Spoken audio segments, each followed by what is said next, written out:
Hello, my name is Sean. Today we're going to be talking about the Ford Shelby GR-1, a high-performance concept car first introduced to the public Pebble Beach Concours d'Elegance. This was to be Ford's V10 tribute to the Shelby Daytona, a car that was built to rival the Ferrari 250 GTO.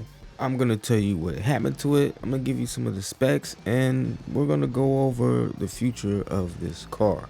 This car was set on a modified version of the Ford GT's chassis with some of the similar components shared from an earlier concept car, a Shelby Cobra, that was unveiled the year before in 2004. The most interesting thing about the GR1 was its all aluminum 6.4 liter V10 and its butterfly doors is something you really don't see on a lot of Ford models. This car was also quite powerful with 605 horsepower, 501 pound-feet of torque, and came with a 6-speed manual. The GR1 was said to have a 0 to 60 time of 3.9 seconds and a top speed of 190 miles per hour. So this car was no slouch. And it's pretty amazing that this car can reach those speeds in that amount of time, knowing that it almost weighs 4,000 pounds. This car weighed 3,900 pounds, which made it massive, and I think that has something to do with the brushed metal body.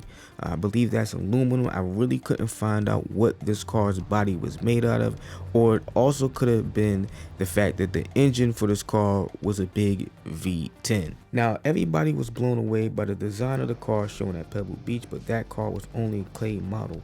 A more detailed version of the car will be shown at the North American International Auto Show the following year. Of course, this too wasn't a functioning car. It had no engine and no interior from what I understand, but the buzz and hype was real for this car.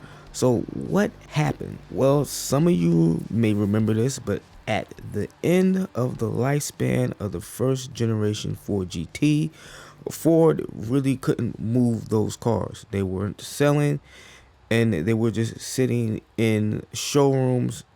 People weren't buying them for whatever reason.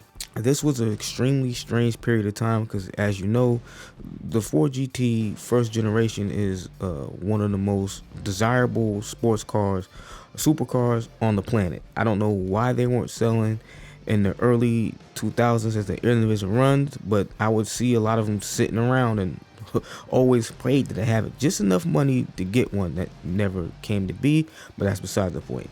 Ford didn't want that to happen with the GR1. They weren't ready to release a car off the back of the Ford GT and then have it sit in showrooms for months and years at a time, not being able to sell them.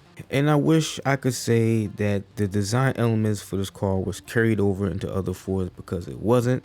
They never picked the design up. They never chose it to put in a cheaper car, and after spending $2 million to develop it, they kind of just let it go by the wayside. And I'm sorry to tell you guys, but this car was eventually auctioned off for around $75,000. Not a lot of money, but the car wasn't functional whatsoever. There was no engine, and as far as I know, no interior in the car. So yeah, it sold off for around $75,000 to $80,000, and Ford donated that money to a charity, and this was all back in 2011. So I do not know where this car is here in 2021, but I can tell you that Super Performance said in 2009 that they will be making replicas of this car in the next, I guess, future, because they said it would be 2 years, and here we are in 2021.